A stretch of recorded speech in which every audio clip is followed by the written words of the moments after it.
সামাজিক যোগাযোগ মাধ্যমে কি করেছেন, অবগত হয়েছেন যে আমাদের সিলেটে কিছুদিন আগে কি হয়েছিল, গাজার মুসলমানদের পক্ষে এবং ইয়াহুদিদের বিপক্ষে বিশাল প্রতিবাদের জোর উঠেছিল।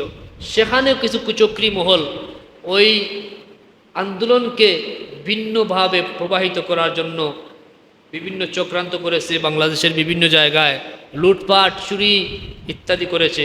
আমি আমার ব্যক্তিগত মত হচ্ছে, আমি বলবো এই চুরি কোনো ইমানদার এতে সম্পৃক্ত ছিল না, কখনো না। এটা মুনাফিকদের কাজ, যারা ইসলাম এবং মুসলমানদের দুশ্মন, যারা ইয়াহুদিদের দূষর, তারাই এই কাজটা করেছে যাতে মুসলমানদের এই আন্দোলনটা হাইলাইট না হয়ে ভিন্ন খাতে প্রবাহিত হয়ে যায়। ঠিক না বেঠিক? এবার এজন্য আমাদের প্রত্যেকটা কার্যক্রমের সাথে সর্বোচ্চ সতর্ক থাকতে হবে যাতে কোনো কুচক্রী মহল, কোনো সুযোগ সন্ধানী মহল যেন সুযোগ নিতে না পারে।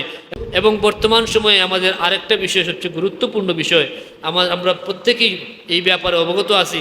আমাদের ভাইয়েরা, আমাদের মুসলমান ভাইয়েরা গাজা ফিলিস্তিনের মজলুমরা বড় কষ্টের মধ্যে দিনাতিপাত করতেছে, তাদের উপর চূড়ান্ত পর্যায়ের জুলুম চলতেছে। আমরা যেন আমাদের প্রতিনিয়ত 5 ওয়াক্তের নামাজের পরের দোয়ায় যেন আমাদের মজলুম মুসলমানকে না ভুলি এবং আমরা তাদের জন্য যথাযথভাবে আল্লাহর কাছে চোখের পানি ছেড়ে ছেড়ে আল্লাহর কাছে সাহায্য চাইব এবং আমরা আল্লাহর কাছে নুসরত চাইব। আল্লাহ পাক ওই জালিমদেরকে যেন ধ্বংস করে দেন, মাজলুমদেরকে যেন নাজাত দিয়ে দেন, বলি আল্লাহুম্মা আমিন। এবং যেখানেই যেভাবেই ওই মজলুমদের পক্ষে যত পদক্ষেপ গ্রহণ করা হচ্ছে, আমরা যেন প্রত্যেকটা পদক্ষেপে আমাদের ইমানের দাবি হিসাবে সর্বশ্রেষ্ঠ ভূমিকা পালন করতে পারি। আল্লাহ পাক সবাইকে তৌফিক দান করুন, বলি আল্লাহুম্মা আমিন। এবং আমাদেরকে আরেকটা সতর্কতা অবলম্বন করতে হবে। আমরা অনেকেই অবগত, অনেকেই দেখেছেন, অনেকেই শুনেছেন, অনেকেই সামাজিক যোগাযোগ মাধ্যমে কি করেছেন, অবগত হয়েছেন যে আমাদের সিলেটে কিছুদিন আগে কি হয়েছিল, গাজার মুসলমানদের পক্ষে এবং ইয়াহুদিদের বিপক্ষে বিশাল প্রতিবাদের জোর উঠেছিল।